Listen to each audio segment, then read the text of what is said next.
네, 다 같이 기도하시겠습니다.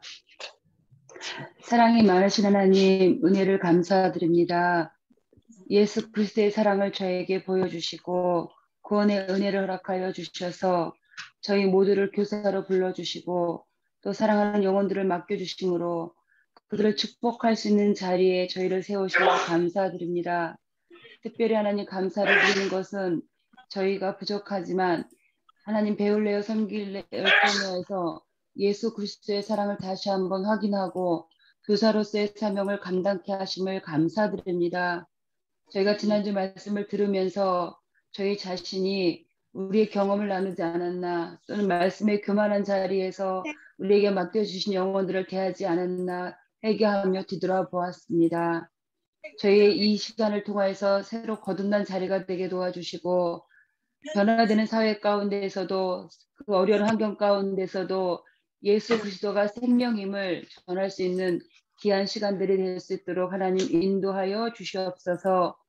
그리하여서 안양제일교회 교육부가 새로 세워지게 하시고 하나님의 어린 양들이 주의 사랑을 마음껏 누릴 수 있는 축복의 통로가 되도록 인도하여 주시옵소서.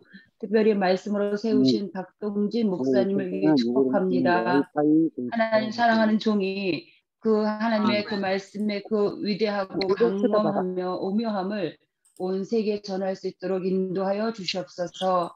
저희가 메가미니 성경 세미나를 통하여서 66번을 대할 때에 이거 이렇게 됐으면 알파와 오메가 되신 하나님의 사랑을 만날 수 있는 귀한 시간 되도록 인도하여 주시옵소서. 이 한 시간이 성령의 역사하신 가운데 어느 시간보다도 세상에 정말로 귀하고 값진 시간보다도 저에게 은혜가 충만한 시간이 될 수 있도록 인도하여 주시고 저희 마음과 생각을 지켜주셔서 집중할 수 있도록 또 깨달을 수 있도록 성령의 뜨거움을 저희 이곳에 속한 모든 이들에게 또 나중에 온라인으로 듣는 또 유튜브로 시청하는 또 참가하는 모든 교사들에게 부모님들에게 한결같은 은혜가 임할 수 있도록 이끌어 주시옵소서. 주신 은혜 감사드리며 우리 주 예수 그리스도의 이름으로 기도하옵나이다. 아멘. 아멘. 감사합니다. 자, 이제 오늘 두 번째 배울래요 섬길래요 강의를 미국 현지에서 박동진 목사님께서 힘있게 또 오늘도 감당해 주시겠습니다. 우리 큰 박수로 강사님 맞이하겠습니다. 네, 반갑습니다. 네. 잠깐 시작하기 전에 다시 한번 확인하겠습니다. 여러분, 오디오를 음소거 해주시고요. 제가 음소거를 일괄적으로 하도록 하겠습니다. 네. 굳이, 키지 마시기 바랍니다. 왜냐면 소리가 들어갈 수 있고, 여러분이 혹시 켜서 내가 강의를 하겠다라고 하지 않은 이상은, 크지 마시고, 네. 왜냐면 이 녹화가 되니까 여러분이 생활 소리가 들어갈 수 있습니다. 그래서, 저만 하도록 하겠습니다. 메가미니 세미나, 지난 시간에 이어서 시작하겠습니다. 지난 시간에 모세오경의 창세기까지 봤고요. 오늘은 좀 더 빠르게 시가서까지 가는 게 최종 목적입니다. 자, 그러면 저희들이 창세기를 했는데 창세기는 하나님의 말씀으로 시작했고 말씀으로 믿음의 삶을 바꿔갔다라는 거죠. 그리고 이제 출애굽기가 우리가 시작되는데요. 출애굽기는 가장 중요한 것이 뭐냐면 하나님이 우리를 구원하셨다. 하나님이 구원을 이루셨다라는 포인트가 있습니다. 하나님이 구원하심을 바라보고 하나님의 구원하심을 깨닫게 되는 거죠. 근데 출애굽기를 이해하기 위해서는 이제 여기서 구약을 이해하기 위해서 필요한 하나의 전제, 하나의 우리가 좀 배워야 될 것이 있다면 구약의 지도입니다. 출애굽기의 이동 경로가 이집트의 고생 땅에 있던 그들이 가나안까지 가는 여정 속에 있는데 이제 여러분 혹시 여러분 중에 구약의 지도를 나는 자신 있게 보지 않고 그릴 수 있다 있으십니까? 다 그릴 수 있게 제가 만들어 드릴게요. 제 얘기를 따라오면서 한번 손으로도 한번 그려보시면 좋을 것 같습니다. 구약의 지도를 내가 어떻게 그리냐? 자, 이런 건 좀 유치할 수 있으니까 너무 유치하다 생각하지 말고 그냥 따라오시면 됩니다. 이제 배가 있습니다. 배 앞부분이죠. 배 앞머리. 근데 배 구멍이 3개가 났어요. 그래서 이렇게 구멍이 물이 새는 거예요. 자, 그러면 어떻게 해요? 배가 가라앉죠. 살려주세요. 손을 흔드는 겁니다. 근데 아무도 안 보니까 어떻게 해요? SOS 구조를 요청해야겠죠. 풍선을 달아서 요청하는데 빨리 날아가니까 모래주머니 하나 달아서 요청하는 겁니다. 이런 건 끝에가 유치해야 모두가 기억하겠죠. 이 모든 장면을 바퀴벌레가 보고 있었다. 이렇게 해주는 거죠. 그러면 이제 구약의 지도가 됩니다. 말도 안 되는 것 같지만 요 보면 뱃 앞머리가 지중해, 나일강, 홍해, 갈릴리 바다, 요단강 사해, 유프라테스강, 티그리스강, 페르시아만. 이렇게 됩니다. 이건 제가 만든 게 아니라 규정에 나왔던 성경 8호나마 보면 테리올이 이미 이것을 말하고 있는데 제가 왜 이걸 얘기를 하냐? 이 교육부서와 관련돼 있어요. 어느 날 제가 그 당시 전도사 때 어떤 한 아이가 저한테 따지는 거예요. 목사님 왜 이런 거 안 가르쳐 줘요? 내가 학원 갔더니 교회 안 다니는 사탐 선생님이 가르쳐 줬다는 거예요. 사회탐구 선생님이 이렇게 지도를 가르쳐 줬 나는 교회 지금 한 몇십 년 다니는 데가 안 가르쳐 주는데 이거 학원에서 배워서 되겠냐? 네가 좀 가르쳐라. 라고 한 이후로부터 제가 회개하는 마음으로 어디 가나 출애굽기 얘기할 때 이 지도를 알려드립니다. 그러니까 아이들이 말씀을 묵상하기 위해서 사실은 세상에서 말씀을 묵상하기 위해서 많은 걸 배우거든요. 먼저 이 얘기를 해볼까요? 여러분, 한글을 배운 이유가 뭐라고 생각하세요? 한글을 배운 이유. 교회에서는 어려운 거 안 물어보죠. 한글을 배운 이유는 성경을 읽기 위해서입니다. 대충 답이 뭔지 아시겠죠? 그럼 영어를 배운 이유는 영어로도 읽기 위해서. 세계사와 역사를 배우기 위해선 목적은 뭐죠? 성경을 읽기 위해서. 자, 그러면 이제 결론. 세종대왕이 한글을 창제했던 이유는 뭘까요? 하나님이 우리 성경 읽으라고 역사하셨죠. 이걸 인정해 개신교가 돼요, 여러분. 각자의 언어로 성경을 읽어도 이해할 수 있다는 것을 인정해야 종교개혁의 가장 중요한 것이 자신의 언어로 성경을 읽는 거죠. 그래서 여러분, 아이들이 성경을 읽기 위해서 모든 준비가 되어 있습니다. 그래서 우리가 같이 읽어야 된다라는 부분이고요. 자, 이 지도를 한번 볼게요. 가나안 땅으로 가는 여정인데 왜 땅을 차지하러 가냐? 이걸 이해하려면 이제 오늘 중요한 키워드 중에 하나가 하나님 나라입니다. 하나님 나라에 세 가지 구성 요소가 있어요. 백성이 있고 땅이 있고 왕이 있죠. 보통 우리가 배웠던 사회시간에 배웠던 나라의 구성 요소가 백성, 땅, 주권, 이렇게 영토, 주권 이렇게 있죠. 구약에서도 하나님 나라의 중요한 것은 백성과 땅과 왕입니다. 자, 백성이 준비된 이야기가 창세기부터 출애굽까지 이어졌던 거예요. 하나님이 아브라함이라는 한 사람을 불러서 오고 가는 이집트 문명과 메소포타미아 지역의 문명이 겹치는 지역에, 그러니까 오고 가는 민족이 많은 지역이 많은 곳에 하나님 나라를 세우는 게 목적인 거예요. 바벨탑 사건으로 흩어놓고 한 사람 불러서 제대로 된 나라를 세우는 거죠. 근데 여러분, 이 지역은 인구가 늘기 쉽지 않아요. 사람들이 많이 이동하다 보니까 하나님 나라를 알려주기는 유익하지만 전쟁이 잦죠. 한 부족에 불과한 아브라함의 이 부족이 한 나라를 이루기는 힘들기 때문에 야곱 때 가정의 사건처럼 보이지만 이 가정의 한 아들이 팔려나갑니다. 요셉. 근데 이곳 가운데 총리가 돼서 야곱의 가족 모두가 고센 땅에 살게 되고 그들이 목축을 함으로 안정적인 장소에서 인구가 늘어납니다. 하나님 나라의 백성 숫자가 마련됐으니까 이제 땅을 차지하러 가겠죠. 그래서 이집트에 있던 그들을, 백성의 숫자가 마련된 그들을 하나님 나라의 백성으로 살도록 하기 위해서 땅을 차지하고 땅을 주기 위해서 땅을 약속된 땅에 가는 것이 출애굽기 시작입니다. 그래서 여기서 땅을 차지하는 것이 여호수아고요.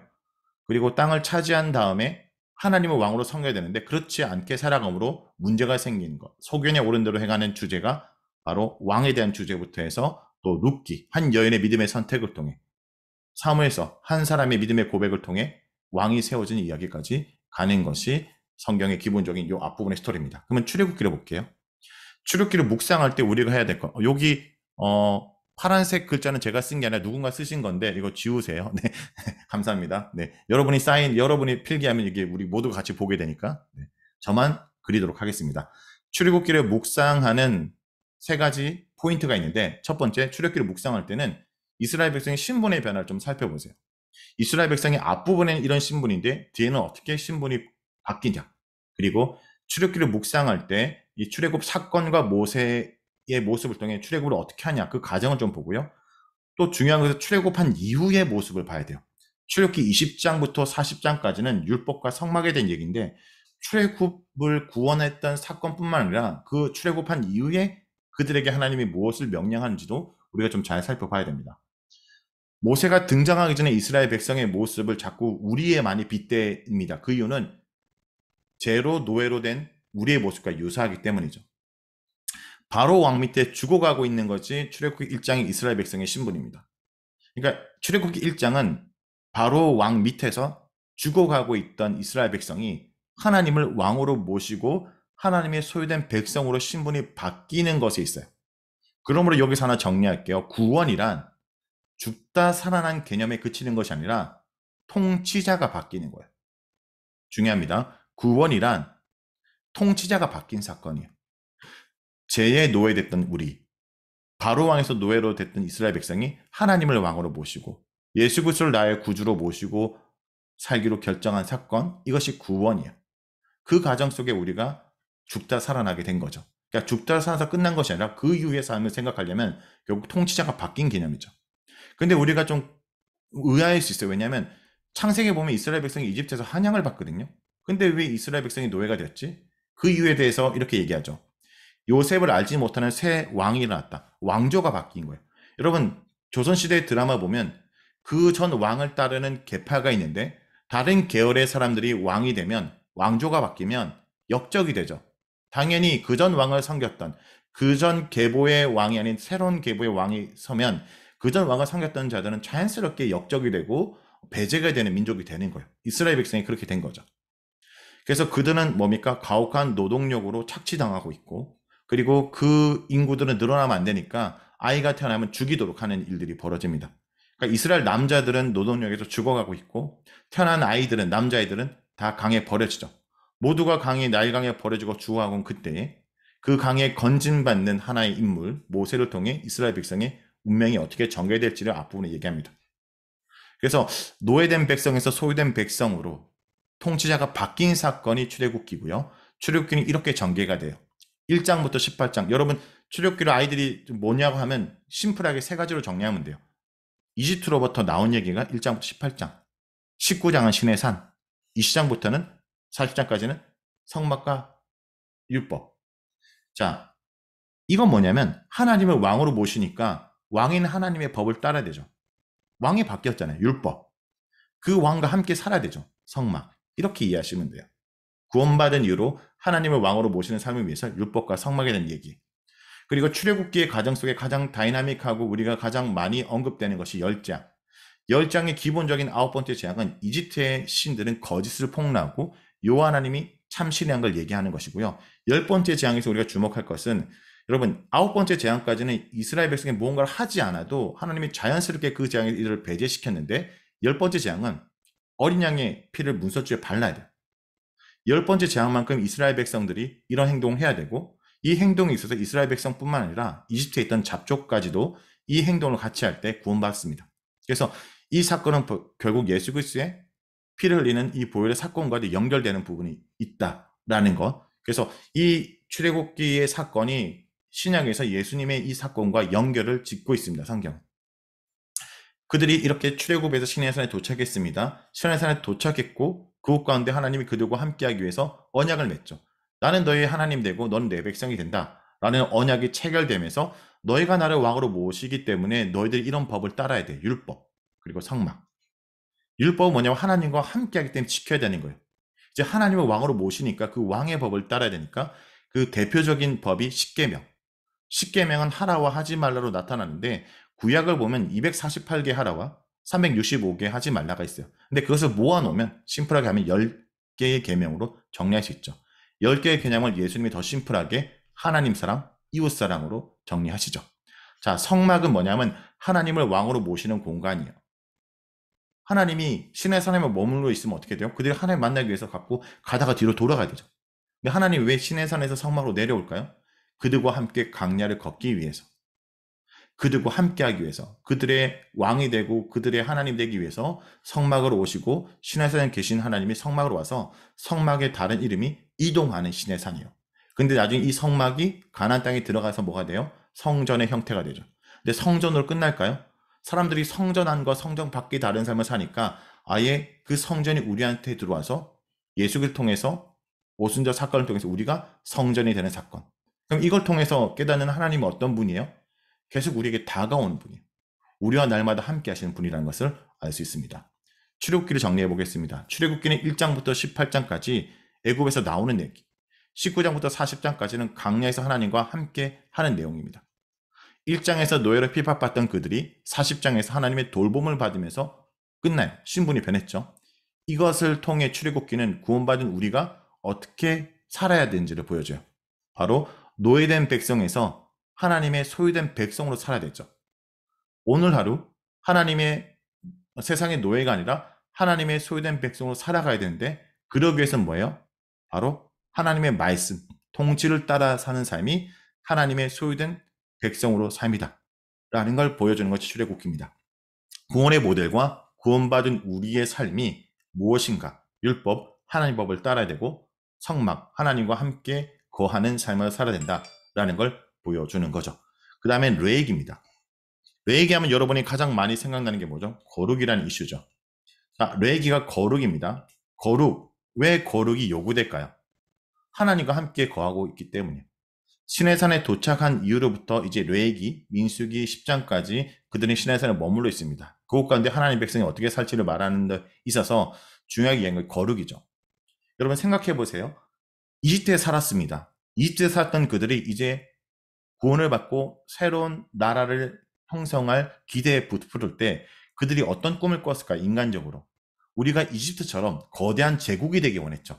근데 하나님이 뭐라고 얘기해요? 너희는 거대한 나라가 아니라 거룩한 백성이 되어야 돼.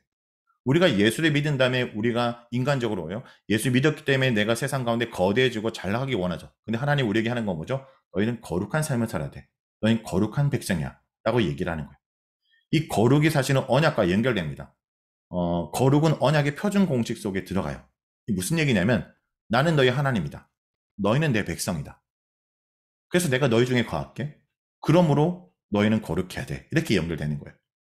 그러니까 왜 우리가 거룩해야 되냐? 하나님 우리를 구별했고 하나님 우리가 구별된 우리의 삶과 모습을 통해 어떤 목적이 있냐? 열방이 주님께 돌아오는 거예요. 세상과 다른 너희들의 모습을 통해 내가 누군지를 내가 너희를 통해서 보여주겠다라고 하는 하나님의 플랜, 거룩한 제사장 나라의 플랜이 있기 때문에 거룩이 요구되는 거죠. 근데 이 거룩을 우리가 유지할 수 있는 장치가 필요해요. 그것에 대한 얘기가 레위기입니다. 그러니까 거룩이 훼손됐을 때 이 거룩을 다시 한번 회복하기 위해서 필요한 것이 제사이겠죠. 근데 여러분 구약에 나오는 제사는요. 이방 나라 제사와 다르게 마음대로 지내면 안 돼요. 이방 나라의 제사는 정성껏 물량을 갖고 화려하게 지내면 되겠지만 성경에 말하는 이스라엘 백성의 제사는 하나님의 방식, 하나님의 방법대로 제사를 지내야 돼요. 그러면 이 제사를 온전히 지낼 수 있는 그 방법과 절차를 따르는 도우미가 필요하겠죠. 하나님과 우리 사이의 그 관계의 다리 역할하는 제사장에 대한 얘기가 있습니다. 그리고 하나님이 기준이 있다는 거죠. 정결법. 이게 레위기에서 가장 중요한 구성 요소, 거룩을 위한 장치, 제사, 제사장, 정결법. 자, 이걸 어떻게 하냐? 자, 레위기를 구조화시킬게요. 이렇게 나열하시면 돼요. 가운데 속죄일이라는 게 있고 제일 앞부분에 제사, 제사장, 정결법, 속죄일, 정결법, 제사장, 제사 이렇게 구성되어 있어요.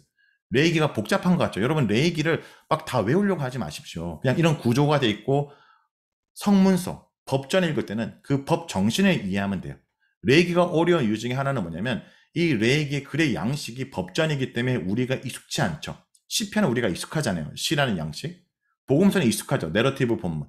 그런데 이 법전을 우리가 대할 때 다 외울 필요는 없습니다. 레위기를 우리가 외우는 것보다 레위기를 통해서 이 제사법이 말하는 정신이 무엇인지, 근데 그 정신의 핵심에 거룩이 있죠. 여러분 레위기를 오늘날 다 그대로 지내려면 여러분 어떻게 해야 되냐면 여러분 지금 차를 한 대씩 사셔야 돼요. 지프 트럭 하나 사가지고 교회 올 때 양을 다 실어야 돼요. 우리가 키웠던 양. 근데 그 양을 실는데 실다가 흠이 나면 어떻게 되죠? 앞에서 목사님이 이 흠이 있으면 이거 제사 못 지내니까 요 앞에 매점에서 사야 된다는 거예요. 그럼 매점은 또 어떻게 해요? 매점에서 아무 돈이나 살 수 없어요. 그래서 환전해야 돼요. 이런 일이 벌어졌는데 뒤집은 걸 예수님의 성전 창결 사건이에요. 더 이상 수많은 제사가 아니라 예수를 통해서 우리가 하나님의 백성으로 나가는 것. 이것을 얘기해 신학까지 이어지죠. 자, 그런데 이제 이 거룩에 있어서 레위기에서 가장 중심에 있는 거 뭐냐면 속죄일입니다. 대속죄일. 대속죄일은 이스라엘 백성이 오늘날로 얘기하면 우리가 명절 때 요즘 매일 샤워하지만 이전에는 명절 때 목욕탕 한번 가잖아요. 이스라엘 백성이 부지중에 지었던 모든 죄를 씻는 작업을 합니다. 두 염소에게 특별한 행동을 하는데 한 염소에게는 그 죄를 전가해서 하나님께 바침으로 속죄, 용서로 한 속죄 의식을 하고요. 하나는 뭐냐면 아세살인 염소를 하는데 이 아세살이라는 표현이 뭐냐는 여러 해석이 있지만 그냥 기본적으로 우리가 이해하면 뭐냐면 추방 의식입니다. 그러니까 회개는 뭐냐면 하나님께 용서를 구하고 그 죄를 전가시켜서 이 염소를 이스라엘 진영에서 떠나도록 해요. 그러니까 죄는 하나님께 용서를 구하고 그 죄에서 떠나는 것이 회개예요. 자, 이렇게 이스라엘 백성이 이 대속죄일에 이런 행동을 하면서 그 가운데 백성이 모두 하나님께 회복되는 것이 있고 그것을 둘러싸서 제사, 제사장, 정결법, 정결법, 제사장, 제사 이렇게 있는 거예요. 근데 여기서 보면 같은 것이 반복되는 것 같지만 성격이 좀 달라요. 앞부분의 제사 지상 정결법은 하나님과의 관계의 거룩은 신앙의 거룩을 얘기를 합니다. 뒤에는요, 생활의 거룩이에요. 이거 십계명과 연결해 볼까요? 하나님 사랑, 이웃 사랑으로 연결할 수 있습니다. 자, 근데 앞부분의 제사는 신앙의 거룩, 하나님 사랑이기 때문에 제사를 어떻게 지내는지 방식을 얘기를 해요. 그래서 우리가 레위기 할 때 오제사 7절기 기억하죠? 오제사가 앞부분에 있어요. 오제사 여러분 소제, 하목제, 번제, 속제, 속건제 다 외우지 못해도 제사를 지내는 이유 두 가지로 정리할게요. 왜 제사를 지내냐? I am sorry, thank you예요. 하나님과 관계가 틀어졌을 때 I am sorry. 하나님께 용서를 구한 거. 하나님이 주신 것에 대해 감사해서 드리는 thank you. 이 두 가지의 목적을 통해 오제사가 있고요. 그러면 뒤에 있는 제사는 라이프 스타일이에요. 생활의 거룩이니까. 그래서 절기, 명절과 관련돼 있어요. 명절 때, 절기 때 어떻게 제사를 지내는지. 근데 명절, 이 절기는 왜 지내냐? 하나님이 기억하는 거죠. 첫 번째, 하나님이 우리를 어떻게 구원했는지를 기억하고 하나님이 우리를 어떻게 세상과 구별했는지를 기억하기 위해서 절기 때 지내는 제사를 얘기하는 것이 바로 이 뒤에 있는 생활의 거룩에 있는 7절기입니다. 그 다음에 제사장도 나눠져요. 앞부분의 제사장은 하나님이 이 제사장 구별하는 위임식에 대한 얘기고 뒷부분의 제사장은 이 제사장이 생활의 거룩 파트니까 남들과 다른 높은 삶의 도덕적 기준이 있다라는 걸 위주로 얘기하고 앞부분의 정결법은 정하고 부정하는 기준을 얘기한다면 뒤의 거룩은 뭐냐면 뒤의 정결법은 이스라엘의 도덕법과 관련되어 있거든요. 그래서 신앙의 거룩, 생활의 거룩. 자, 레위기는 이렇게 거룩을 강조하죠. 레위기는 이스라엘 백성의 거룩을 강조합니다. 앞부분에서는 신앙의 거룩을 강조하고 뒷부분에서는 생활의 거룩을 강조해요. 거룩한, 거룩하라, 거룩하니 거룩할 것, 거룩하게, 거룩함, 거룩할지어다. 50번이나 거룩을 말하죠. 이 거룩은 나를 막 치장하는 게 아니에요. 주님 앞에 나를 부정하는 거니까 제사의 형태로 나타나고 그래서 우리는 거대해지기를 바라는 세상 속에 거룩해지길 소망하며 사는 거예요. 예수를 믿어서 내가 거대해지는 것이 아니라 거룩해지는 백성으로 사는 것을 얘기하는 것이 바로 그들의 아이덴티티이기 때문에 사실 이스라엘 백성들은 레위기를 먼저 읽었어요. 레위기가 모세오경의 가운데 있었거든요. 그들의 아이덴티티인 거죠. 이것이 오늘 우리의 아이덴티티이기도 합니다. 자, 그러면 하나님 나라라는 큰 그림을 한번 설명하고 다시 한번 얘기를 해볼게요. 성경에서 하나님 나라가 나타났던 첫 번째 그림은 에덴 동산일 겁니다. 에덴 동산의 구조로 아까 하나님 나라 구조로 얘기한다면 하나님 백성인 아담과 하와가 여기 있고 그들이 사는 에덴이라는 땅이 있죠. 하나님을 왕으로 모시고 있죠. 그들이 그곳 가운데 지켜야 될 법이 있잖아요. 선악과를 먹지 않는 것, 하나님을 왕으로 삼는 것, 하나님을 기준으로 삼고 살아가는 삶. 근데 선악과를 먹음으로 어떻게 해요? 하나님이 아니라 내가 왕이 되기로 반역을 한 거예요. 그러니까 내가 하나님이 왕인 세상 가운데 내가 왕이 되기 위해서 선악과를 먹고 왕제에 오른 거예요. 이것이 죄잖아요. 죄는 내가 왕이 되는 거예요. 그러므로 하나님이 왕인 에덴 동산에 쫓겨나서 그들은 하나님 생명의 꼴은 하나님과 분리돼서 결국 죽을 수밖에 없는 그들. 근데 그들을 통해서 하나님이 어떻게 해요? 아브라함 한 사람을 불러서 하나님 나라의 모델을 보여주려는 거예요. 아브라함을 부르셨습니다. 그리고 아브라함을 통해서 한 백성을 이루셨어요. 출애굽기죠. 그리고 이제 가나안 땅을 가도록 하기 위해서 그들을 건져내죠. 그리고 그 땅을 가는 여정 속에 그들이 어떻게 살지에 대한 율법을 얘기하는 것을 레위기일 거예요. 자, 그런데 여기서 중요한 건 뭐냐면 이렇게 그들이 이 법을 지키면 좋지만 선악과는 한 번 먹음으로 그들이 쫓겨났다면 이스라엘 백성이 이 율법을 다 지켰을까요? 지키지 못할 때도 있죠. 그 거룩이 훼손될 때도 있죠. 그 거룩이 훼손되더라도 하나님이 그들을 용서하기 위해서 존재하는 것이 용서의 방편인 거예요. 그러니까 제사는 하나님이 그 거룩을 그들이 훼손할 때 그 거룩한 관계를 유지하기 위해서 주신 것이 제사법이고요. 그리고 율법이 있는 거예요. 근데 문제는 뭐냐면 시간이 흘러서 하나님과 온전한 관계를 회복하기 위한 이 제사가 용서의 방편이 죄 짓는 방편이 돼요. 그러니까 수많은 말씀대로 사는 삶을 지키지 않고 수많은 제사로 대체해버리죠. 호세에서 그래서 너희들이 짓는 제사, 너희들이 드린 제사가 역겹다. 내가 너희들 앞에 나타나지 않겠다고 얘기하죠. 그러니까 수많은 그들은 제사로 하나님 말씀대로 사는 삶을 사는 것이 아니라 오히려 대체해버리기 때문에 어떤 일이 이제 일어나냐? 예수님을 통해서 우리 존재 자체가 바뀌어요. 단번에 드린 영원한 제사를 통해서 우리가 하나님 자녀가 됩니다. 하나님 백성이 돼요. 그러므로 우리가 구하는 모든 땅이 이제 하나님 나라가 되는 거예요. 그러니까 하나님 나라가 그 어디나 하나님 나라라는 이 고백이 어떻게 나온 거냐면 보세요. 우리가 예수를 통해 하나님 백성이 되었기 때문에 우리가 있는 그곳 가운데 하나님을 왕으로 모시고 우리가 그의 법을 따라 살아가면 그 모든 것이 하나님 나라가 된다는 하나님 나라의 개념이 확장됩니다. 그러므로 여러분의 가정도 여러분의 직장도 내가 하나님의 백성으로 예수 그리스도의 제자로서 하나님을 왕으로 모시고 그 말씀을 따라 살아가면 이전처럼 에덴 동산, 이스라엘 이 한 지역이 아니라 이 모든 것이 하나님 나라가 된다라는 하나님 나라가 확장된 개념이에요. 그러므로 오늘 우리가 말씀을 묵상함으로 우리 자녀도 그렇고 우리가 말씀을 통해 인도함을 받아야 될 자리는 바로 하나님의 자녀의 자리, 예수 그리스도의 제자의 자리, 즉 제자다움과 자녀다움 위에서 말씀을 묵상하고 우리 자녀들도 말씀을 통해 하나님의 자녀다움과 제자다움의 삶을 살도록 하기 위해서 이 말씀을 붙들어야 된다라는 거죠. 자, 이런 정체성들, 이런 거룩한 정체성 가지고 이제 이스라엘 백성들이 약속의 땅에 갑니다. 그 땅에 들어가기 전에 그 땅에 들어갈 숫자를 세는 거예요. 이게 민수기예요. 백성의 숫자를 세다. 그래서 넘버스라고 얘기를 하는데 원어로는 베미르바르라고 얘기를 합니다. 인구조사라는 의미고요. 밑에는 베미르바르는 강야에서. 그러면 이렇게 이해하면 되죠. 강야에서 인구를 셌어요. 근데 2번이나 셀 수밖에 없었던 스토리예요. 왜 인구를 2번이나 세냐? 출애굽했던 1세대들이 믿음의 반응을 하지 않습니다. 하나님을 오히려 믿고보다는 시험함으로 1세대는 들어가지 못하고 2세대가 들어가기에 한 번 더 들어갈 숫자를 세야 되는 거예요. 자, 그럼 민수기에서 왜 이런 일이 벌어졌냐? 왜 1세대가 들어가지 못하고 2세대가 들어가야 되기 때문에 2번이나 세게 됐냐라는 걸 스토리를 통해서 한번 보겠습니다. 먼저 이스라엘 백성의 출애굽단이 시내산에 있고 레위기를 통해 거룩을 들었죠. 그리고 거룩한 삶을 살고 그들이 어떻게 살지를 듣고 이제 약속의 땅에 가기 전에 인구조사를 한번 하는 거예요. 그리고 그들이 걸어갈 때 어떻게 걸어가야 될까? 이 성막을 중심으로 강야를 걷도록 해요.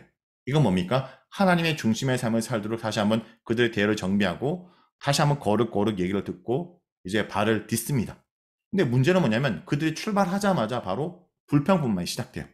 이집트가 좋았고 이전이 좋았어. 우리가 옛날에 노예였지만 그때는 먹는 거 걱정은 없었어 라는 얘기를 하면서 이제 만나가 주어진 얘기가 이어집니다.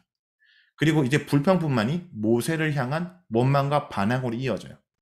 근데 그들의 결정적인 문제가 뭐냐면 바로 가데스 바네의 사건이죠. 12명의 정탐꾼을 보냈는데 2명은 우리가 들어갈 수 있다라고 믿음의 고백을 하고 들어가지 못한다는 10명의 고백을 듣습니다. 10명의 이 고백을 듣고 오히려 돌아가자면서 모세를 치려고 합니다. 그때 하나님의 영광이 성막에 임합니다. 하나님의 영광이 성강에 임한다라는 건 뭐냐면 시내산에서 그들이 금송아지 사건일 때 하나님의 진노가 임한 것과 똑같은 그림인데 하나님이 그들을 벌하려고 하는 그 순간 모세가 기도하는 장면, 그래서 용서를 구한 장면이 있죠. 자, 여기를 한번 볼게요. 10명의 정탐꾼의 얘기를 듣고 돌아가지 못한다라고 고백하고 반항할 때 하나님이 그들을 치려고 할 때 모세가 기도하죠. 모세가 했던 기도를 한번 볼까요? 모세는 늘 언약을 기초해 기도하는데 모세가 이렇게 기도하죠. 여호와는 노하기를 더디하시고 인자가 많아 죄와 허물을 사하시나 형벌을 받을 자는 결단코 사하지 아니하시고 아버지의 죄악을 자식에게 갚아 3~4대까지 이르게 하리라 하셨느라. 모세가 이런 기도를 하니까 내가 내 말대로 사노라 얘기하죠. 근데 여러분 여기서 모세가 지어낸 기도가 아니라 이 기도는 하나님이 하셨던 얘기예요. 출애굽기 34장에서. 출애굽기 34장이 뭐와 연결되냐면 이스라엘 백성이 처음으로 지금 가데스 바냐는 첫 번째 위기가 아니야. 두 번째 위기예요. 이스라엘 백성이 광야에 버림받는 두 번째 위기고 첫 번째 위기는 뭐냐면 바로 금송아지 사건이 있었습니다. 금송아지 사건을 그들이 벌여서 하나님이 아니라 그들이 익숙한 방식으로 우상을 만들어 하나님이 섬기려고 하자 그들이 하나님이 그를 치려고 하고 모세의 기도를 통해 하나님이 그를 살릴 때 회복의 말씀이 이거였어요. 출애굽기 34장. 자, 여기 보세요. 이 말씀과 이 말씀이 같죠. 하나님이 하셨던 말씀을 간직하고 있다가 그가 이스라엘 공동체가 두 번째 위기가 있을 때 기도합니다. 그자 하나님이 이제 1세대는 아니지만 2세대는 들어가게 합니다. 이게 뭐와 같냐면 여러분 오늘 우리가 교사로서 우리가 묵상하는 말씀이 나의 말씀으로 끝나는 것이 아니라 내 가정과 내 교회와 내 다음 세대를 살리는 말씀이 되는 거예요. 한 사람이 말씀했던 이 말씀이 이 말씀을 붙든 기도가 언젠가 우리 공동체가 우리 가정의 위기 가운데 살리는 말씀이 될 수 있기 때문에 내가 말씀을 붙들고 살아가는 것이 얼마나 중요한 것이 보여주는 거죠. 자, 출애굽 1세는 들어가지 못하지만 2세는 들어갑니다. 그럼 출애굽 2세가 들어가기 전까지 시간들이 걸리겠죠. 그러면서 광야를 그들이 방황하게 됩니다. 근데 그 방황 가운데 그들이 자숙하는 것이 아니라 오히려 모세에게 반항하는 고라 일당의 모습과 계속 불만을 야기함으로 모세가 그들을 불만 때문에 반석을 마치 자기가 물을 내는 것처럼 두 번 쳐서 모세까지 들어가지 못하는 내용이 등장합니다. 그리고 노뱀 사건을 통해 거의 1세대가 정리되고 카멜 렌즈가 싹 바뀌어요. 카멜 렌즈가 바뀐다는 건 뭐냐면 그 전까지 민수기는 이스라엘 백성과 하나님 관계를 얘기했다면 카메라 렌즈가 이방 민족이 그들을 어떻게 바라보냐는 관점으로 카메라 렌즈가 바뀌어요. 그러니까 그들의 입장에서 하나님에 대해서 불만이 많았어요. 근데 이스라엘 백성들이 바라보는 관점을 통해 실제 팩트는 뭐냐라는 걸 보여주죠. 자, 이스라엘 민족이 이렇게 다가오는 걸 보면서 두려움을 느낀 발락이 바람을 섭외해요. 바람은 어떠냐? 오늘날 얘기하면 악성 댓글을 잘 쓰는 사람이야. 그러니까 저주를 잘하는 사람이에요. 이 사람의 저주를 받으면 정말 3대가 멸하는. 그런데 저주를 하려고 하는데 저주가 안 돼요. 자꾸 축복을 하게 되는 거죠. 이걸 통해서 보여주는 게 뭡니까? 하나님은 그의 백성을 철저히 보호하고 계시는 거예요. 철저히 돌보고 계셔서 이방 민족이 함부로 입에 올리지 못할 정도로 그들을 보호하고 있다는 것이 사실은 실제 팩트라는 거죠. 그들 입장에서 불평불만이 많죠. 근데 세상적으로 봤을 때 그들은 철저히 하나님의 보호 아래 돌보심 안에 있다는 것을 보여줍니다. 그리고 이제 2세대가 준비되고 요당 동편을 정복하고 정착하고 요단 서편에 갈 준비가 되는 단계가 여기까지 인구조사하는 얘기가 여기까지입니다. 자, 그럼 민수기를 정리하면 이겁니다. 민수기는 이스라엘 백성의 숫자를 2번이나 셌어요. 첫 번째 시내산에서 한번 세죠. 두 번째 모압 평지에서 세죠. 왜요? 약속의 땅에 들어갈 사람이 바뀌었잖아요. 1세대가 아니라 2세대가 들어가야 되니까 들어가기 직전에 2세대를 한 번 더 세게 되는 거예요. 이렇게 출애굽 1세대는 약속의 땅에 들어가지 못하고 출애굽 2세대가 약속의 땅에 들어가게 된 것은 여기서 중요합니다. 그들이 백성의 숫자는 셌지만 하나님의 은혜는 세어보지 않고 불신앙의 길을 걸었기 때문이에요. 세상의 기준으로 나를 세어보지 말고 지금까지 받은 은혜를 세어봐야 되는 거예요. 여러분, 세상의 기준으로 나를 세어보면 너무 부족하죠. 너무 모질하죠. 근데 지금까지 받은 은혜를 세어보면 지금까지 하나님이 여기까지 나를 인도했다면 앞으로도 하나님께서 나를 인도하실 걸 확신할 수 있어요. 그런데 우리는 어떻게 합니까? 현재의 내 모습을 세상의 기준으로 세워보는 거예요. 세상의 기준으로 나를 세워보기는 바쁜데 지금까지 받은 은혜는 세워보지 않으니까 우리가 늘 낭망하고 넘어지고 갈 수 없다고 고백하게 되는 거죠. 그러므로 세상의 기준으로 세워보는 것이 아니라 지금까지 받은 은혜를 세워보는 것, 그것이 강야를 사는 우리의 생존 비결이라는 것을 민수기가 말하고 있습니다.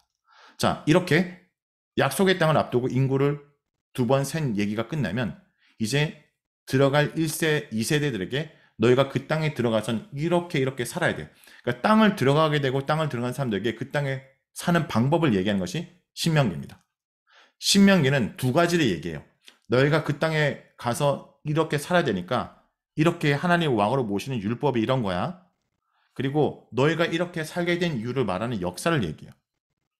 출애굽 1세대는 이미 역사를 알았지만 2세는 우리가 어떻게 구원받는지 그 역사를 모르니까 출애굽의 역사와 너희가 이렇게 살아야 되는 율법을 얘기하는 거죠. 그러므로 그들이 방황했지만 다시 백성의 방향을 잡도록 말하는 거예요. 그래서 신명기는 이렇게 말합니다. 두테로노미니움이라고 얘기하는데 2번째 율법. 율법이 사실 2번째 전해졌잖아요. 시내산에서 출애굽께서 한번 전해지고 1세대, 이제 2세대, 새로운 세대에게 모압 평지 신명기에서 전해집니다. 근데 이 신명기는 이스라엘 역사 가운데 중요한 역할을 해요. 이스라엘 백성들이, 이후에 이스라엘 자손들이 방황할 때 방향을 바로잡게 합니다. 그래서 이 신명기를 읽었던 사람들은 다시 하나님 백성의 자리로 돌아온 사건들이 종종 등장하죠. 그 중에 대표적인 것이 요시야 본문이죠. 남유다가 망하는 그때에 이 신명기 율법책을 발견하고 옷을 찢고 종교개혁을 일으켰던 사건들도 있습니다. 그러니까 신명기를 읽었던 사람들은 우리가 왜 이 땅에 사는지를 말해주는 것이기 때문에 다시 자신의 정체성을 깨닫고 살아가는 일들이 벌어지죠. 자, 신명기는 이렇게 구조 요약이 가능해요. 3편의 설교로 요약하면 돼요. 첫 번째, 우리가 어떻게 하나님 백성이 되었냐? 라는 역사 얘기입니다. 두 번째, 그렇게 하나님 백성이 된 우리가 무엇을 지켜야 되냐? 언약의 내용들이에요. 세 번째, 그것을 지킬 때 축복, 지키지 않으면 저주라는 것이 세 번째 설교예요. 그 다음에 뭡니까? 이제 모세에서 요수아로 리더십이 전이되는 것이 전달되는 것이 마무리입니다. 신명기에서 여러 그 땅에 살 명령들이 있지만 중요하게 우리가 봐야 되는 것이 신명기 6장입니다. 가나안 땅에 어떻게 살지를 말하는 청사진이 들어있죠. 너희가 그 땅 가운데 사는 이유, 너희가 적과 꿀이 따르는 흐르는 땅에 사는 이유는 하나님 말씀을 지키기 위한 거라고 얘기를 해요. 그러니까 잘 먹고 잘 살기 위한 것이 아니라 하나님 말씀을 지키기 행한 것. 근데 말씀을 지킨다라는 이 말을 하나님을 온전히 사랑하는 것과 연결하죠. 신명기 6장 5절을 꼭 기억해야 되는 것이 너는 마음을 다하고 뜻을 다하고 힘을 다하여 내 여호와 하나님을 사랑하라 라는 이 말이요. 구약에서 처음 하나님을 사랑하라는 명령이에요. 그 전까지는 하나님이 경외하라는 명령이 있었지만 사랑의 대상으로 얘기한 적이 없거든요. 근데 여기서 사랑으로 얘기를 해요. 근데 이건 뭐와 연결되냐? 십계명 1계명과 연결돼요. 나 외에 다른 신을 섬기지 말라라는 이 부정문을 긍정문으로 바꾸면 오로지 하나님만을 사랑하라로 바뀌겠죠. 자, 이렇게 하나님이 사랑을 명령했어요. 수많은 신명기의 명령이 있지만 그 명령 중에 핵심 뭐예요? 나를 사랑하라는 명령. 나를 사랑하기 위해서 수많은 명령들이 존재한다라고 보시면 돼요. 그래서 이 명령을 어떻게 합니까? 너는 마음에 새기고 부지런히 가르치고 말씀을 강론하라. 그 말씀을 내 손목에 메고 내 미간에 붙이고 내 집 문서주와 바깥문에 기록하라. 자, 우리가 이 너무나 잘 아는 말씀이지만 여기서 볼게요. 손목에 맨다는 거 뭐예요? 내가 다짐하는 거죠. 미간에 붙이는 거. 여러분 말씀을 하나님 온전히 사랑하는 말씀을 내 미간에 붙이면 나는 보여요? 난 안 보여요. 앞에 있는 사람들은 보이는 거죠. 집 문서주 뭐냐면 그 집에 붙여서 하나님 온전히 사는 가정. 그럼 바깥문은 뭘까요? 이거 헷갈리는데 바깥문은요. 그 집의 울타리가 아니라 그 지파의 성문이에요. 이스라엘 백성들이 모여 사는 그 지파의 성문에 이 말씀을 붙임으로 12지파가 모여있는 이 땅 자체가 하나님 말씀대로 살기로 결단하고 하나님 말씀대로 살 때 하나님을 보여주는 거룩한 나라가 되는 거죠. 이것이 제사장 나라이죠. 근데 하나님 말씀대로 살아갈 때 어떤 일이 벌어지냐 보세요. 여기서 중요한 하나님 목적이 여기 있어요. 그들이 여기 사는 이유. 그들이 하나님의 규례와 법도 그대로 행하면 뭐예요? 여러 민족 앞에서 지혜와 지식이 있다. 그러니까 너희가 말씀대로 살아갈 때 거룩한 백성이 될 때 열방이 주님께 돌아오도록 하고 이 나라 사람은 과연 큰 나라 사람이다. 지혜와 지식이 있다. 열방이 주님께 돌아오도록 하기 위해서 하나님이 이 땅을 주시고 이 땅 가운데 말씀대로 살아갈 때 열방이 주님께 돌아온다라는 하나님의 목적을 얘기하는 거죠. 그래서 이 말씀은 1계명의 긍정적 표현, 하나님 온전히 사랑하는 것은 경외의 대상의 사랑의 대상으로 하나님 앞에서 아낌없이 헌신할 것을 얘기합니다. 그래서 신명기에서 가장 중요한 명령이 뭐라고요? 하나님 온전히 사랑하는 명령이 핵심에 있다라는 거. 사랑을 명령하셨다라는 거죠. 그리고 구체적으로 보면 많은 명령이 있는데 우리가 좀 기억할 것이 나중에 역사서와 연결하면 신명기 17장 보면 왕들에게도 해야 될 것과 하지 말 것에 대한 분명한 기준을 주세요. 근데 이것을 하라는 것을 하지 않고 행하지 않아서 아쉬운 부분이 솔로몬이에요. 솔로몬이 초기와 후기는 다른데 후기는 하나님의 이 명령들을 지키지 않습니다. 병마를 얻으려고 애굽을 내려가지 말라는데 병마를 얻는 장면이 있고요. 아내를 많이 두지 말라는데 두는 장면이 있고요. 은금을 쌓지 말라는데 세금을 과하게 물리는 장면들이 등장합니다.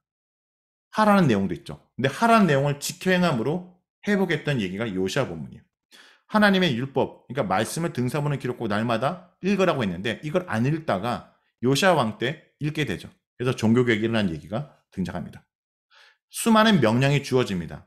여러분, 땅을 주기로 하고 명령을 계속하면 마음이 어때요? 부담스럽지 않아요? 가기도 전에 막 그 땅에서 이렇게 살라 저렇게 살라면 되게 부담스럽죠. 그러니까 이런 명령이 주어지다가 이 명령을 지키면 축복 아니면 저주 이 얘기를 하는 거예요. 근데 갑자기 우리의 마음을 그들의 마음을 하나님이 잘 아셨는지 갑자기 이런 얘기를 해요. 이 명령 지키기 어려운 것도 아니고 이 명령 먼 것도 아니다. 아니 어려운 건 이해하는데 먼 것과 어떤 연결이 될까? 여기서 중요한 것이 있습니다. 하나님의 명령 하늘에 있는 것도 바다에 있는 것도 아니고 네 곁에 있다는 의미예요. 이건 뭐냐면 네가 지켜서 노력해서 바꾸는 것이 아니라 하나님이 그 말씀을 우리로 바꾼다는 의미인데 이걸 묵상의 언어로 제가 한번 풀어볼게요. 말씀을 순종하기 어렵다는 우리에게 하나님의 처방은 말씀을 가까이 하라이다. 말씀이 어렵다, 말씀이 멀다는 우리에게 하나님은 말씀이 하늘에 있는 것도 아니고 말씀이 바다 밖에 있는 것도 아니라고 하신다. 말씀이 어렵다고 말하면 말씀을 멀리한 자는 그의 삶이 말씀에서 멀어지죠. 근데 말씀을 가까이 하는 자는 말씀에 가까워지는 거예요. 하나님의 말씀을 붙들고 그 말씀을 따르는 자는 하나님이 뭡니까? 말씀을 통해 바꿔간다는 개념인 거죠. 자, 신명기 정리해 보겠습니다. 신명기는 수많은 하나님의 명령들을 되풀이하며 말해요. 명령을 지켜야 될 백성이 된 역사, 명령을 지킬 것, 그 구체적인 명령들, 그리고 명령을 지킬 때 축복과 저주를 얘기하죠. 이렇게 하나님은 우리에게 많은 명령을 하고 계십니다. 그런데 그 수많은 명령 중에 가장 핵심적인 명령이 뭐라고요? 사랑하라는 명령이에요. 온 마음과 온 뜻과 힘을 다해 하나님을 사랑하라. 하나님은 사랑을 명령하신 것입니다. 오늘도 하나님이 우리에게 명령하신 이유는 수많은 명령으로 우리를 굴복시키는 것이 아니라 하나님의 사랑에 항복시키기 위해서 사랑을 명령하시는 거죠. 어떤 한 사람이 사랑하라 명령했다면 그 사랑을 명령하는 그 대상을 이 사람은 뭐 하고 있다는 거예요? 사랑하기 때문이에요. 하나님이 사랑의 명령을 통해 우리를 사랑하신다는 것을 드러내는 것. 그래서 여러분, 수많은 명령을 통해 우리를 옥죄는 것이 아니라 우리를 뭡니까? 말씀하고 말씀하셔서 우리를 사랑하시기에 바꿔가는 과정 속에 있다는 것이 신명기에서 가장 중요한 핵심이라고 볼 수 있습니다. 자, 모세오경이 정리됐습니다. 백성을 드러냈고 백성을 통해 새로운 땅을 가도록 했다라는 거죠. 그래서 그 땅을 이제 차지하게 된 내용. 근데 그 땅을 차지한 다음에 하나님을 왕으로 모시는데 왕으로 모시지 않아서 혼돈했던 세상에 대한 얘기가 여호수아와 사사기입니다. 자, 이런 얘기를 먼저 해보겠습니다. 여호수아와 사사기를 보기 전에 우리가 세상을 살아갈 때, 우리 자녀들이 세상을 살아갈 때 세상의 공식들이 있어요. 믿음의 공식, 세상의 공식이라는 건데, 제가 어떤 교회를 가서 청소년과 청년들에게 우리를 힘들게 하는 세상의 공식이 뭐냐 물어보면 딱 세 가지가 나와요. 돈, 이면 다른 세상 속에 우리가 힘들어요. 외모가 다른 세상 속에 힘들어요. 스펙이 다른 세상 속에 힘들어요. 혹시 여러분, 우리 자녀들이 돈이면 다 된다는 세상 속에서 돈이 최고가 아니라고 우리가 그들에게 건면해 주는 성경 구절은 뭐가 있을까요? 목사님, 선생님, 돈이면 다 되잖아요. 돈이면 다 되는 거 아니에요? 돈이면 다 할 수 있잖아. 라고 얘기를 할 때 어떤 성경 구절로 돈이 다가 아니라고 말할 수 있을까요? 믿음의 공식이 있어야 세상의 공식의 반론이 될 수 있죠. 누가 대답하실 분 계신가요? 혹시 성경 구절 기억나는 거 있을까요? 사랑하니 일만하게 뿌리니라. 네, 하나님 뭐죠? 하나님의 돈을 사랑해 일만하게 뿌리라. 우리는 하나님을 사랑해서 돈을 사용해야 되는데 돈을 사랑해서 하나님을 사용하고 있는 디모데 전후서의 사항들이 드러나죠. 그래서 그 경건의 이익을 방도로 삼는 자들이 등장할 때 나오는 말씀입니다. 좋습니다. 사실 시간이 많으면 막 이렇게 할 수 있지만 빠른 시간 내에 하기 때문에 제가 질문하고 제가 대답할게요. 자, 돈이면 다 된다는 세상 속에 돈으로 가지 못하는 나라에 대해서 얘기하는 것이 우리가 주일학교 때 부르는 거잖아요. 돈으로 못 가요, 하나님 나라. 그쵸? 돈으로 안 된 나라가 있다는 거예요. 여러분, 돈이 있으면 걱정, 의심이 없다고 생각하는데 여러분, 전도서 보면 부자가 돈이 많은데 밤새 잠을 못 자요. 그 돈을 잃을까 봐. 여러분, 어제 잘 주무셨죠? 그 돈이 없으니까 자는 거예요. 돈이 있으면 지금 이건이 죽었지. 근데 돈이 있으면 못 자는 거예요, 지금 우리가. 그쵸? 돈이 있으면 내일이 보장된다고요? 부자가 창고에 가득 채워놓고 그 다음날 죽어요. 돈에 대한 생각도 다르다는 거예요. 외모를 얘기해 볼까요? 외모가 다란 세상 속에 외모가 다가 아니라는 성경 구절이 뭐가 있을까요? 외모가 다가 아니라는 성경 구절. 자, 외모가 다가 아니라는 성경 구절. 이런 게 있죠. 하나님은 사람의 마음에 외모가 아니라 중심을 본다라는 구절이죠. 자, 이 구절을 말하는데 그러면 여러분 한번 생각해 보세요. 성경에서 가장 미인이 누구였을까요? 미인. 가장 미인은 누구였을까요? 어떤 교회 갔더니 바세바 드릴라 50대 중년 남성들 주로 그런 얘기하는데 그런 거보다 가장 미인은 애매해요. 사실은 저는 사라가 이뻤을 것 같다. 왜냐하면 왕년에 정말 이뻤을 것 같아요. 늙어서 그 정도면. 근데 성에서 가장 미남은 누구였을까요? 예수님 죄송하지만 흠모할 게 없다라고 성경이 얘기했으니까 그건 예수님은 좀 외모는 제외하고. 다윗이 외모가 좋았을까요? 나빴을까요? 한번 손 들어볼까요? 다윗은 잘생겼다. 다윗은 외모가 별로다. 여러분, 하나님이 사무엘이 다윗 찾아갈 때 굳이 중심을 보라는 건 말을 다 했다는 거 아니에요? 굳이 중심을 봐야 되는 수준이라는 거죠. 그렇죠? 네. 그러니까 다윗의 외모가 출중하다라는 거 표현이 있어요. 근데 그건 대부분 영적인 것과 육적인 게 결부예요. 외모가 아니라 중심을 봐야 된다는 표현을 통해 보면 이새도 자신의 아들을 내세우지 않았죠. 근데 성경에서 가장 미남이 누구냐면 이 다윗의 아들이에요. 압살롬. 압살롬은 구약에서 보면 머리부터 발끝까지 귀티가 났던 표현을 써요. 가장 탁월했던 부위가 머리카락이에요. 머리카락을 찰랑이면 자매가 다 쓰러졌던 이 인물인데 왜 죽어요? 머리카락이 걸려 죽죠. 그러니까 여기서 공식 하나 만들어 볼까요? 그 사람의 가장 탁월한 외모가 그 사람의 인생의 발목을 잡고 있죠. 그리고 스펙 얘기해 볼까요? 스펙이 다른 세상 속에 스펙이 다가 아니라 믿음의 스토리가 필요하다는 것을 말하는 것이 다윗과 골리앗일 거예요. 다윗 앞에 최고의 스펙이 나타났죠. 피지컬 뛰어나고 무기도 탁월하고 전쟁의 경험치도 많은데 다윗은 뭘 들고 나와요? 물맷돌요? 물맷돌이 아니라 다윗이 들고 나왔던 것은 믿음의 스토리예요.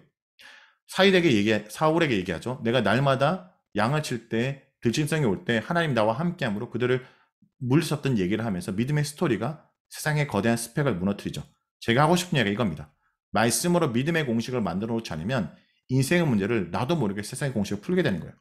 내가 익숙한 방식으로. 그러니까 우리 자녀들이 말씀으로 믿음의 공식으로 만들어 놓지 않으면 세상적으로 문제를 풀어요. 내가 날마다 보고 듣는 대로 행동하는 거예요.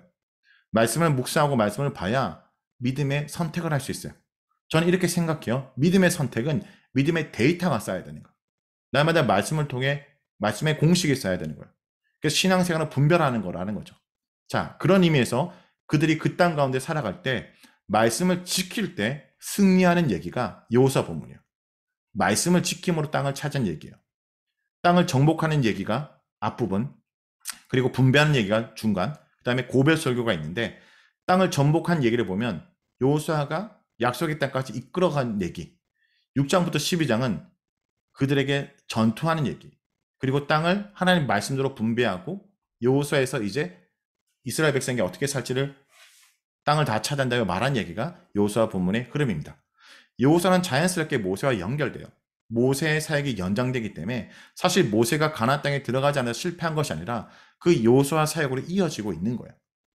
자, 여호수아 1장을 보면 모세가 여호수아에게 리더십이 전달되는 장면이 있죠. 근데 모세 여호수아로 전달될 때 여기 기억할 필요가 있는 것이 여호수아의 이름을 모세가 지었어요. 근데 원래 그의 이름은 호세아였어요. 모세가 눈의 아들 호세아, 그를 여호수아로 불렀다는 것은 뭡니까? 여호와가 구원자라는 걸 보여주는 거예요. 구약에서 어떤 인물의 이름은 그 사람의 인생과 사명을 얘기합니다. 그러니까 여호수아의 사명은 여호와가 구원자라는 걸 보여주는 그의 인생이라는 거죠. 여호수아는 창을 들고, 모세는 지팡이로 인도했다면 여호수아는 창을 들고 정복하는 자입니다. 그런데 그런 여호수아에게 성경이 그 땅으로 가라, 그 땅을 차지하게 될 것이다, 강하고 담대하라. 근데 중요한 것은 여기 한 가지 중요한 게 있어요. 그 땅을 차지하는 전제가 말씀을 지킴으로라 얘기를 하는 거예요. 강한 군사력으로 그 땅을 차지하는 것이 아니라 말씀을 지킴으로. 그러므로 우리가 생각하기에 여호수아는 싸우는 야전 사령관 같지만 말씀을 묵상하다 보면 이 영적 사령관이에요. 여기서 믿음의 공식을 하나 만들어 볼까요? 말씀을 지키는 그러니까 땅을 지키는 방법은 말씀을 지키는 거예요.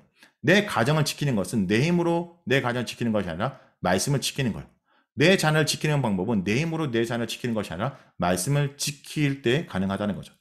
그러므로 의도적으로 여호수아 본문은 말씀을 지킬 때 승리했던 사건과 말씀을 지키고 따르지 않을 때 실패했던 두 가지 전쟁을 구체적으로 묘사해요. 그러니까 다른 수많은 전쟁이 있는데 이 두 가지 사건을 의도적으로만 두각해서 말합니다. 순종에 달려있다는 거예요.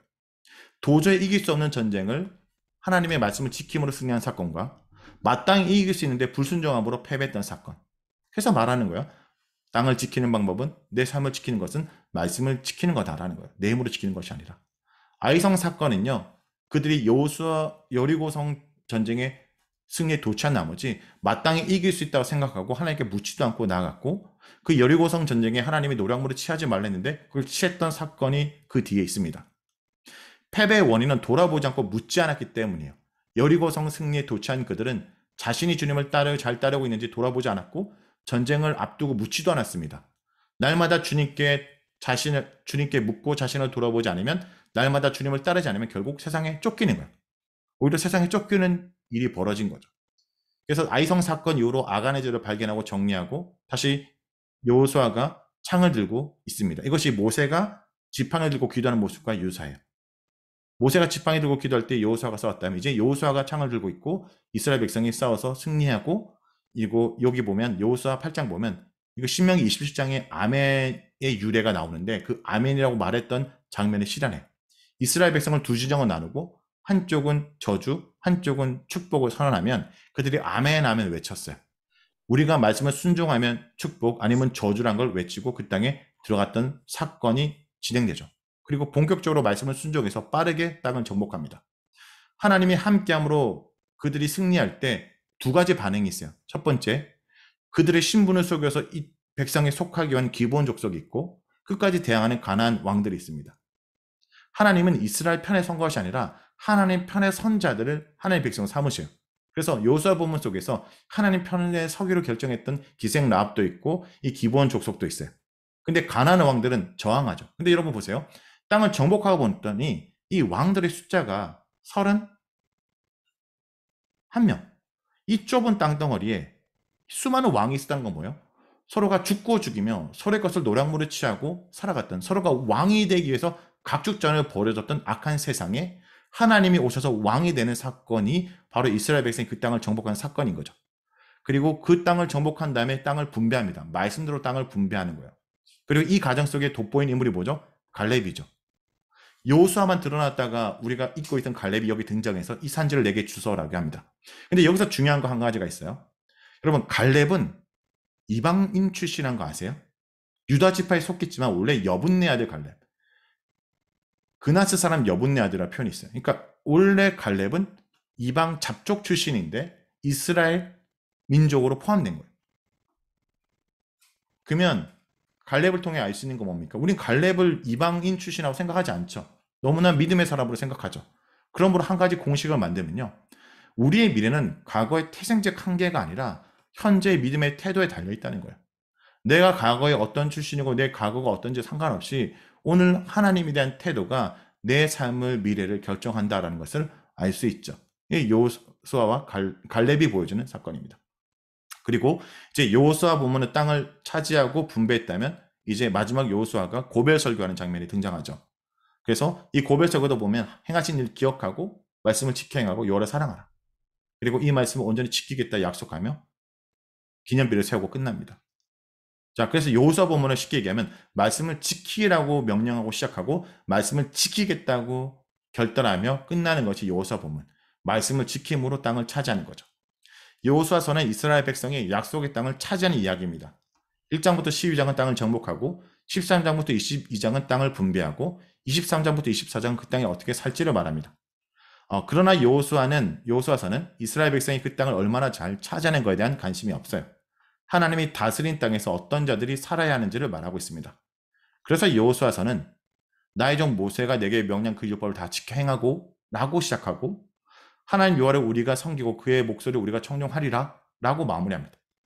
오늘 하루도 허락하신 이 땅에서 얼마나 많이 내 것을 차지하는가에 관심을 두지 말고 어떻게 말씀으로 바로 설 건가에 집중하라 라는 것이죠.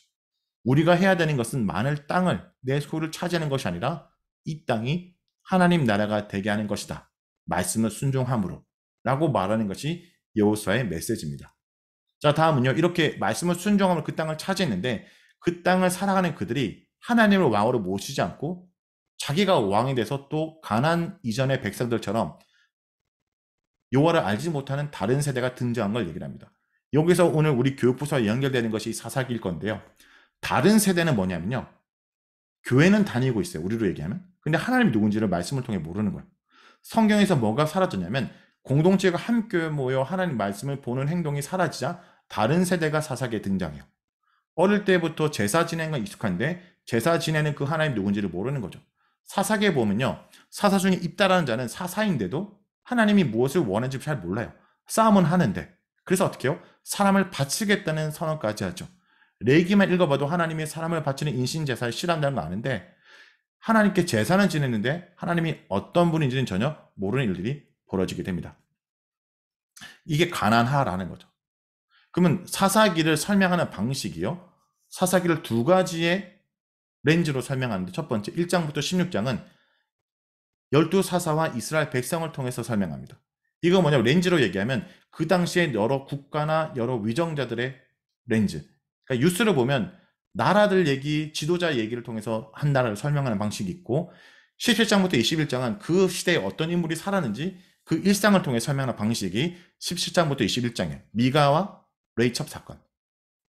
사사기를 보면 일단 사사기를 구분하면 시대적 특징이 1장부터 3장. 사사기 이런 시대가 될 거다. 그리고 사사기의 실제 그런 시대의 모습을 위정자의 모습을 통해 설명하는 것이 바로 12사사와 이스라엘 모습을 통해서 얘기를 합니다. 그리고 그 시대에 어떤 자들이 살았는지를 미가 사건과 레이첩 사건을 통해 설명하는 거죠. 자, 사사기 1장을 보면요. 1장에서는 좀 칭찬이 있어요. 유다 지파가 앞서서 이방 거민을 쫓아내고 그 쫓아냈던 앞장섰던 사람이 운니엘인데 여러분 운니엘이 갈렙의 사위예요. 자, 이 운니엘이 이스라엘 첫 번째 사사이기도 해요. 사사 중에 가장 상태가 괜찮은 사사가 운니엘이에요. 나머지부터는 전부 다 사사가 상태가 나빠요. 사실은 12명의 사사라는 게 뭐냐면 이스라엘 12명의 사사가 나왔지만 별 볼 일 없었다라는 의미예요. 우리의 영원한 사사이신 하나님의 왕으로 모시지 않았기 때문에 12명의 사사가 나도 그들은 변하지 않았다라는 거죠. 근데 1장에 보면 가나안 거민을 유다 지파는 잘 물리치지만 나머지 지파들은 물리치지 못하고 쫓아내지 못하고 노역으로 삼든지 아니면 단지파는 아예 이방 민족에 쫓겨오는 모습이 보입니다. 근데 이 단지파가 뭐와 연결되냐? 여러분 12사사 중에 마지막 사사가 삼손이죠. 삼손이 어느 지파요? 단지파 출신이에요. 무슨 얘기냐면 얼마나 인물이 없으면 단지파에서 사사가 나오냐 이런 의미예요. 삼손이 성경에서 그렇게 긍정적인 인물이 아닙니다. 그런데 삼손 때 보면 어떤 일이 벌어지냐면 이제 더 이상 가나안 거민을 물리치지 않고 1장에서 앞장섰던 유다 지파도 싸우려고 하지 않아요. 그래서 삼손이요. 블레셋을 죽이는 건 의로움을 위한 것이 아니라 여자 문제 때문에 트러블을 일으켜서 의도적으로 이방 민족과 갈등을 일으켜서 의도치 않게 블레셋을 죽게 되죠. 삼손이 여자 문제를 통해 블레셋과 갈등을 일으켜서 블레셋 사람이 1000명이 삼손을 잡으러 올 때 유다 사람 3000명이 하는 얘기를 들어보세요. 삼손이 에덴바위에 숨어있을 때 와서 이런 얘기를 하는 거예요. 야, 왜 이렇게 문제를 일으켜? 너 가만히 있어. 블레셋이 우리를 다스린지 몰라? 1장에서 그렇게 앞장서 가나안 거민을 물렸던 유다 지파가 바뀐 거예요. 더 이상 저항하지 않는 거예요. 세상과 저항하지 않는 모습이죠. 이걸 통해서 알 수 있는 게 뭐예요? 믿음은 정복이 아니라 날마다의 전진이에요. 구원받음으로 끝난 것이 아니라 그 구원받은 백성으로 살아감, 그 전진에 있어서 중요한 부분을 얘기를 하죠. 하나님 백성 살지 않으므로 이 1장의 가나안 거민을 쫓아내지 않고 그들이 오히려 그들과 함께 살아감으로 복임 사건이 있는데 여호와의 사자가 너희가 하나님의 말씀에 순종하지 않아서 너희가 이방 민족 때문에 고통을 당한다 얘기를 듣고 그들이 울어요.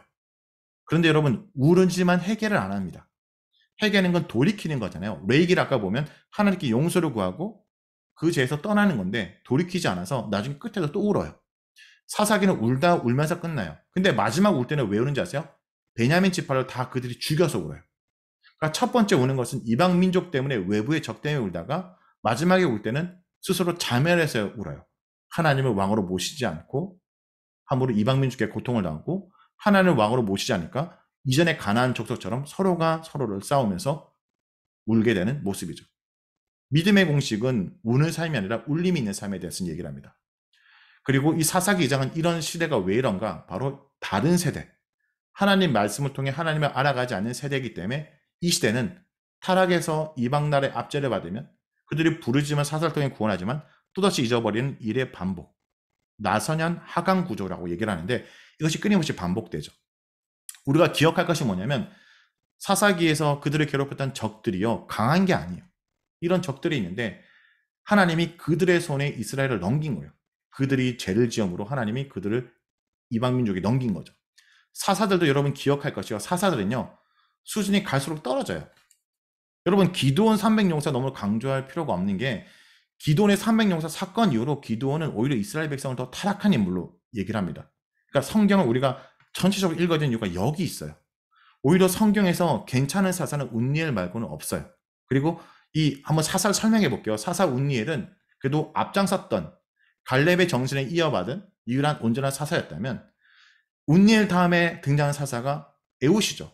여기서부터 뭐냐면 얼마나 인물이 없으면 왼손잡이가, 듣보잡이, 비주류가 이런 표현이에요. 그러니까 이런 인물도 하나님이 쓰시면 일할 수 있다는 걸 보여주는 거예요. 오른손잡이가 대세인 세상 속에 왼손잡이가 이방 민족을 물리치고, 삼갈은 제가 왜 그러냐면 소모는 막대기로 의도치 않게 때려잡은, 그래서 삼갈 언급도 짧아요. 그러니까 이렇게 비주류가 듣보잡도 하나님이 쓰시면 사용된다라는 거예요. 하나님을 보여주기 위한 건데 그들은 사람을 의지하죠. 남자들이 나서서 이방 민족을 물리쳐야 되는데 남자들이 나서자고 싸우지 않으라니까 드보라와 야엘이 등장해서 이 시스라 물리치는 장면도 등장해요. 여성 정성 시대가 열리죠. 그리고 여러분 기드온도 사실은 기드온은 겁쟁이거든요. 기드온을 나중에 천국 가서 보겠지만 진실 얘기하면 겁쟁이가 이기고 나면 겁을 상실해요. 그래서 이런 내용이에요. 그러니까 기드온 300용사 이후로 사람들이 기드온을 왕으로 세우려는데 왕이 안 되겠다 얘기하지만 마치 왕처럼 굽니다. 에봇을 만들고 어떻게 이스라엘 백성 에봇을 만들어서 가증하고 성기도록 만들고, 기드온의 아들이 아비멜렉이거든요. 근데 이름의 뜻이 뭐냐면 우리 아빠가 왕이란 뜻이에요. 기드온의 나머지 아들 다 죽이고 자기가 왕이 되려다가 한 년에 맷돌 통해 죽습니다. 왕이 안 된다고 얘기했지만 자기가 왕이 되었던 모습이 기드온의 후기 모습이죠. 그리고 기드온 이후로 사사들은요 다 왕처럼 굴었다는 기록이 있어요. 그러니까 기드온 이후로 사사들은 언급을 많이 안 하는데 다 왕처럼 굴었다라는 의미로 아내가 몇 명이고 자식이 몇 명이고 가축이 몇 명 이런 얘기를 합니다. 하나님을 왕으로 모시지 않고 스스로 왕이 된 모습. 그리고 그 중에 입다가 있죠. 입다도 사실은 뭡니까? 그런 왕들의 대표적인, 그런 사사 중에 대표적인, 하나님을 떠나 자기 소견대로 행하는 대표적인 사사의 모습. 그리고 이 암몬 자손을 물리치는 일에 있어서 입다는 기브앗 출신인데 에브라임이 이 전쟁할 때 참여하지 않아서 불만을 제기하자 나중에 에브라임을 다 죽입니다. 에브라임 사람들에게 십보렛이라는 발음을 하도록 하는데 이걸 발음 못하는 사람을 죽이는 일들이 벌어지죠. 그러니까 서로가 자멸하는 얘기가 슬슬 나오기 시작해요. 하나님의 왕으로 섬기지 않기 때문에. 그리고 그 다음에 사사가 삼손이죠. 삼손은 여러분 나시린이잖아요. 나시린 세 가지를 하면 안 돼요. 포도주를 먹으면 안 되고, 시체에 손을 대면 안 되고, 삭도를 머리를 자르면 안 돼요. 근데 세 가지 철저히 어기죠. 보통 나시린이 이 규정 중에 하나를 어기면 스스로 눈썹과 머리를 깎고 굴에 들어가서 일정 시간을 지내고 나서 다시 제사를 지내고 다시 나시린을 살아야 되는데, 삼손은 이걸 하지 않으니까 의도치 않게 눈썹이 밀리고 머리가 깎이고 이것이 다시 나서 브레셋과 함께 죽게 되는 장면이 등장합니다. 근데 삼손의 문제는 보면 우리의 오늘의 삶을 좀 돌아볼 수 있어요. 보는 것에 대한 문제가 있어요. 보고 본 것을 사랑해요. 이방 여인을 보고 기생을 보고 들이라 사랑하게 됐다. 그러니까 여러분 우리 아이들이 이 시대에 타고난 능력으로 타고났을지 모르겠지만 그들이 말씀을 보는 훈련이지 않고 세상을 보면 보고 된 것이 결국 그것을 사랑하게 되고 망가뜨린다는 것을 알 수 있죠. 믿음의 봉시, 보는 것이 되는 걸 결정한다. 여러분 이 사사기가 삼손으로 마무리된 다음에 미가에 대한 언급이 있어요. 한 가정으로 렌즈를 보여줘요. 한 가정이라는 미가 사건과 레이첩 사건이 있는데 이 두 가지를 좀 설명해 볼게요. 미가는 뭐가 문제냐? 미가라는 한 청년이 엄마 돈 은 1,100개를 훔쳐요. 근데 자기 아들이 돈 훔친지 모르고 막 저주라는 거예요. 내 돈 훔친 놈. 막 저주라는데 우리 아들인 거야. 깜짝 놀라서 내가 했던 저주가 우리 아들에게 미치지 않도록 은 200으로 신상을 만들어요. 그러니까 아들이 잘못했으면 훈계를 해야 되는데 아들을 복받는 종교로 만들어버려요. 그리고 이것을 만든 다음에 아예 만든 김에 우리를 위한 재단을 쌓고 레이 청년 하만을 스쿼드해서 가정 수호신을 만드는 거죠. 근데 이걸 본 단지파가 땅이 없고 돌아다니잖아요. 땅을 차지하기 위해서 점령하러 갔다가 미가 집안에 있는 이 신상과 재상을 본 거예요. 그리고 점괘를 묻는 거예요. 우리가 지금 막장이 됩니다. 우리가 지금 전쟁하는데 우리가 이길까요, 질까요? 근데 이긴다고 했는데 실제 이긴 거예요. 그러니까 단지파가 어떻게 생각하냐? 이 점쟁이, 이 제사장 용한데? 라고 생각하고 자신의 지파의 제사장으로 삼아요. 신흥 종교가 미가의 집안에 만들어지죠. 이 모든 행동을 성경은 자기의 소견대로 옳았다라고 얘기를 합니다. 소견대로 옳은 대로 행했다라고 얘기를 합니다. 자, 미가 집안은 오늘날 우리 교사들에게 주는 의미가 커요. 왜? 신앙이 전수되지 않아서 일어나는 일이에요. 돈을 훔치는 아들을 혼내지 않고 복받는 종교를 만들어본 어머니. 근데 이 미가는 의도적으로 뭘 얘기하냐? 이 은 1,100개가 뭐와 연결되냐면 드릴라가 삼손을 판 개수와 똑같아요. 남편의 은 1,100개 판 이방 여인이나 엄마 돈 은 1,100개를 훔친 아들이나 뭐라고요? 도친 개친이다 이런 얘기예요. 그러니까 다름이 없고 가난하되었다. 돈을 훔치는 아들을 혼내지 않고 복받는 종교를 만든 어머니. 근데 여기서 또 숨겨진 하나의 믿음의 신앙 전수가 되지 않은 사건이 있는데 바로 누구냐면 그 가정의 제사장이 되었던 인물이 누구냐? 바로 모세의 손자 요나단이에요. 할아버지는 이스라엘 백성을 출애굽시켰는데 그의 손자는 새로운 종교를 만든 인물이 되죠. 뭐가 없어서요? 공동체가 함께 말씀을 읽고 하나님을 깨닫는 게 없다 보니까 다른 세대, 제사는 지내지만 하나님을 모르는 세대가 등장했다라는 거고요. 그리고 이런 가정이 있었던 일이라면 또 하나의 가정에서 레이첩 사건이 일어나죠. 레이첩은 너무나 끔찍한 얘기이기 때문에 제가 언급은 하지 않지만 결국 이 사건을 통해서 얼마나 종교와 사회가 타락했는지. 여러분, 레이첩 사건이 얼마나 끔찍하냐면 이 레이가 자신이 유린당한, 기브온 땅에서 유린당한 이 아내를 잘 묻어주는 게 아니라 시체를 토막내서 이스라엘 백성에게 흥분케 해서 베냐민 지파와 싸움을 일으켜요. 원래 레이가 해야 되는 건 뭐예요? 레이는 칼을 든 자인데 희생 제사를 들고 제사를, 동물의 피를 통해서 제사를 드릴 자가 자기 아내를 잘라서 이스라엘 백성을 싸움시켰던 사건으로도 볼 수 있습니다. 믿음의 공식 만들어 볼게요. 왕이 없으면 평화가 없다는 거예요. 하나님을 왕이 되지 않으면 평화가 없고 하나님이 왕이 되도록 해야 된다는 것을 사사기입니다. 사사기는 왕이 없는 시대에 사사들의 한량을 보여줍니다. 12명의 사사들은 고통받는 이스라엘 백성을 구했습니다. 그러나 샬롬은 오래가지 않았죠. 왜냐하면 진정한 샬롬은 주는 왕이 없기 때문입니다. 더 정확하게 말하면 왕이 없는 것이 아니라 하나님을 왕으로 모시지 않았기 때문이에요. 내가 왕이 돼서 내 마음대로 하는 세상에서는 진정한 샬롬을 누릴 수 없습니다. 내 삶의 진정한 샬롬은 하나님을 하나님 되게 할 때 찾아온다 라는 거죠. 그래서 여호수아와 사사기 본문이 여기까지입니다. 오늘 시간이 됐으면 여기까지 하고요. 다음 주에는 이런 사사기를 거쳐서 왕이 설립된 얘기 속에 왕이 없어도 혼돈한 사사기라면 한 여인을 통해 한 아이의 주요 이정이 듣겠습니다 고백을 통해 왕이 세워진 이야기로 이어가도록 하겠습니다. 오늘 준비한 강의 여기까지고요. 네, 시간을 그래도 좀 5분 정도 오버됐지만 그래도 지켰습니다. 네, 감사합니다. 네, 오늘도